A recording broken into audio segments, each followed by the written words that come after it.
आप तमाम लोगों का अभिनंदन है। महंत नवल किशोर दास जी, सबसे पहले यह समझाइए सनातन है क्या? श्रीमद् भगवत गीता में लिखा है कि सनातन तो ईश्वर ही है। बंधु, सनातन वो है जो प्रत्येक मनुष्य मात्र को समानता प्रदान करता है जी, सद्विचार सन्मति प्रदान करता है, मुक्ति का मार्ग दिखाता है, जहाँ किसी प्रकार की कोई विषमता नहीं है, प्रकृति के कड़कड़ में जहाँ ब्रह्म दर्शन होता है उसको सनातन कहा गया है।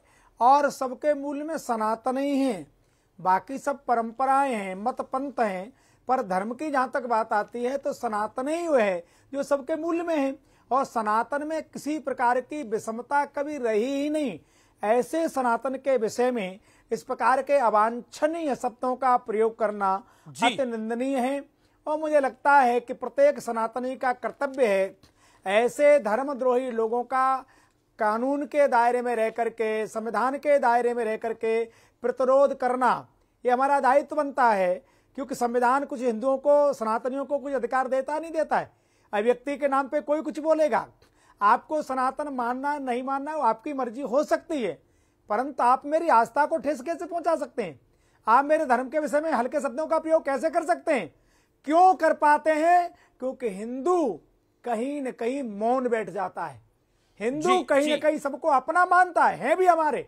हम वसुदेव की कुटुंब की परंपरा मानते हैं, सिया राम में सब जग जानी करो प्रणाम जोर जुग पानी मानते हैं, परंतु कहीं न कहीं जब कोई विधर्मी खड़ा हो जाता है तो शास्त्र की रक्षा के लिए, राष्ट्र की रक्षा के लिए समाज को खड़ा होना पड़ता है। भगवान श्री राम ने गिरवासी वनवासियों को एकत्रित करके रावण जैसे धर्मद्रोही को समाप्त किया था।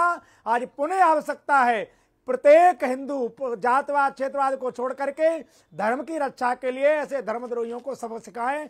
कानून हाथ में लेने की बात नहीं कर रहा हूं, पर संविधान के दायरे में रह करके ऐसे लोगों को सबक सिखाना बहुत आवश्यक है। हमारे यहाँ किसी प्रकार की कोई विषमता नहीं है, हमारे प्रकार से हमारे यहाँ कोई हीनता नहीं है। हिंदू सब भाई भाई हैं, सब बंधु हैं मेरे, सब सम्मानीय हैं। ऐसा और कहीं देखने को नहीं मिलता जैसा सनातन में समानता है। जी जी, मैं रुक करता हूं। मेरे साथ विवेक हैं, विवेक श्रीवास्तव, लेफ्ट के नेता। विवेक जी, ये जो गठबंधन की बैठक से पहले और उसके बाद सनातन पर अटैक, जी, ये तो एक प्लान का हिस्सा लग रहा है। नहीं, मैं आपको अमीश जी बताऊंगा। आपने भगवत गीता से बात शुरू करी तो मैं भी भगवत गीता से ही बात शुरू करूंगा। जी, भगवत गीता के अंदर 18वें चैप्टर में 41 से 48 वर्ष अगर आप पढ़ेंगे, उसमें वर्ण व्यवस्था और कास्ट सिस्टम को डिफाइन किया गया है, क्वालिटीज बताई गई हैं, इंटरकास्ट मैरिज के अगेंस्ट लिखा है हमारी उसी भगवत गीता के अंदर।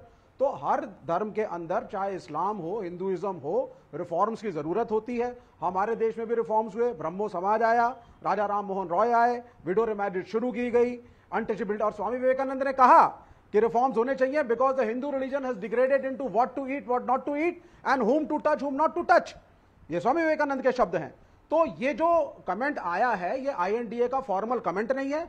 हम आईएनडीए के अंदर कॉमन मिनिमम प्रोग्राम के तहत अलग अलग राज्यों में अपने समीकरण के हिसाब से चुनाव लड़ेंगे। ये आईएनडीए का प्रस्तावित ये इनका एक व्यक्तिगत कमेंट है। लेकिन जो क्लैरिफिकेशन स्टालिन ने दिया है, उन्होंने क्लैरिफाई किया है दो चीजें। Number one, I did not call for the genocide of the Sanatan धर्मीज ऑफ द हिंदू। मैंने कभी first of all listen to me Vivek, hear me out, Vivek you made your point. Okay, hear me out. आराम से, इत्मीनान से बात करते हैं, जल्दबाजी मत करिएगा। सनातन डेंगू, मलेरिया और कोरोना की तरह है, सनातन को खत्म करना जरूरी है। इसमें रिफॉर्म्स की बात तो नहीं है। वो तो कह रहे सनातन को ही खत्म करना चाहिए। सनातन तो ईश्वर है भगवत गीता के अनुसार। को क्या आपने भगवत गीता को कोट करा? मैं बोल रहा हूं भगवत गीता के अनुसार सनातन ही तो ईश्वर है। नहीं, ठीक है, ठीक है। देखिए, यहां पर आपको इस चीज को, जो सेकंड क्लैरिफिकेशन मैं फिर आपको बता देता हूं। उन्होंने कहा कि मैं उनका सेकंड क्लैरिफिकेशन आया, I stand by my comments. मैं अपने वक्तव्य पर उतनी मुस्तैदी से खड़ा हूं जैसा मैंने बोला था। मैं एग्री कर रहा हूं। ये धर्मांतरण की योजना है। बिल्कुल, यस, यू आर करेक्ट। उन्होंने कहा उनके शब्द गलत थे, अमीश भाई, उनके शब्द गलत थे, लेकिन उनकी भावना दलितों की थी, एक द्रविड़ की भावना थी, मूल निवासियों की भावना थी।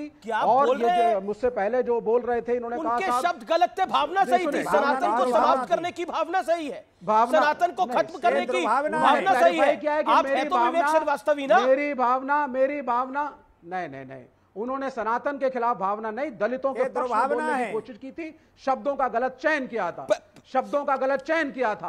और भाई भाई कहां है, जब एक आदमी को पूजा करने का अच्छा विवेक एक सेकेंड, और ये स्वामी प्रसाद जातिवाद नवल किशोर जी है इस देश में या नहीं, और नहीं है तो क्या आरक्षण हटा देना चाहिए? भाजपा के प्रवक्ता बता दें मुझे, क्या आप कहना चाहते हैं ओबीसी कुछ होता ही नहीं है, दलित कुछ होता ही नहीं है, आरक्षण की जरूरत नहीं, अम्बेडकर ने दुखी होकर के बौद्ध धर्म अपनाया, क्या यह असत्य है? एक सेकंड, बैरियर की सत्य तो बड़े सारे हैं। एक सेकंड विवेक श्रीवास्तव, एक सेकंड, अभी आप भीमराव अंबेडकर को कोट कर रहे हैं ना, अंबेडकर ने बौद्ध धर्म अपनाया, अंबेडकर ने भीमराव अंबेडकर साहब ने क्या लिखा है मुस्लिम भारतीय मुसलमानों के बारे में, जरा पढ़ के देख लीजिएगा और मुझे बता दीजिएगा क्या लिखा है। पॉइंट नंबर 1, पॉइंट नंबर, एक सेकंड हियर में प्रॉब्लम आपकी है कि you don't listen, shouting match I don't want to play with you, I don't want to play a shouting match with you, hold on, audio इत्मीनान से बात करिए ना, आप ही के पास आ रहा हूं मैं, तो प्रेम शुक्ला के पास गया नहीं हूं अभी तक। एक बात बताइए, स्वामी प्रसाद मौर्य कहते हैं कि हिंदू धर्म ही एक धोखा है, मैं आपसे सवाल पूछता हूं, स्वामी प्रसाद मौर्य ने जो बोला हिंदू धर्म एक धोखा है, अगर कोई बोले मुस्लिम धर्म एक धोखा है तो फिर क्या मतलब होगा उसका? नहीं, मुस्लिम धर्म धोखा या हिंदू, ये तो गलत शब्द हैं, शब्द गलत हैं, शब्दों की हम निंदा कर रहे हैं, लेकिन एक दलित और एक बैकवर्ड की भावना को तो समझिए। क्या दलित और बैकवर्ड की बात कर रहे हैं? और परदादाओं के साथ एक उपेक्षित व्यवहार किया गया था, किस वजह से आज आरक्षण अंबेडकर ने दिया, कांग्रेस पार्टी ने दिया, किया, और बीजेपी क्यों? भगवान श्री राम ने सबरी के बेर खाए, केवट को गले लगाया, मंदिर के अंदर ब्राह्मण के Mahant Naval Kishore, Vivek hold on, Mahant Naval Kishore wants to reply. एक महंत नवल किशोर वो कह रहे हैं ये बैकवर्ड और ओबीसी की बात थी, 30 सेकंड, महंत नवल किशोर जी। हमारे यहाँ वर्ण व्यवस्था है, सनातन में जाति व्यवस्था की बात ही नहीं थी, समानता की बात है। भगवान श्री राम ने सबरी माता के जूठे बेर खाए, केवट को गले लगाया, गिरवासी वनवासियों को रावण तो वैसे जन्म से कहते तो कितना ऊंचा था, परंतु धर्म के विपरीत रहा तो वो गिरवासी वनवासी जिनको आज लोग दलित कहते हैं, वो हमारे अपने भाई हैं, मेरे अपने बंधु हैं, उनको भगवान श्री राम ने एकत्रित करके ऐसे धर्मंधर राष्ट्रद्रोही से लड़वाया। तो हमारे यहाँ किसी प्रकार की छुआछूत मूल में रही नहीं है। मंदिर में पुजारी बना दीजिए ना दलितों को, विदेशी लोगों ने ऐसा कर दिया हमारे भाइयों को अलग करने के लिए। हम सब सहोदर हैं, हमारे सब भाई हैं, भाई आप चारों वर्ण सम्माननीय है, पूजनीय है, गलत है, कहीं कोई भेद नहीं है। हाँ हाँ, बहुत अच्छी बात है, मैं तो आपका समर्थन करता हूं। हर मंदिर के अंदर दलित पुजारी बनेगा, दलित पुजारी है मंदिरों के अंदर, स्वागत है। अच्छा, दलित पुजारी है मंदिरों के अंदर। Sarika Paswan, Prem Shukla, okay, all audios down. Sarika Paswan ji, Hindu धर्म को समाप्त करके खत्म करके कहां जाइएगा?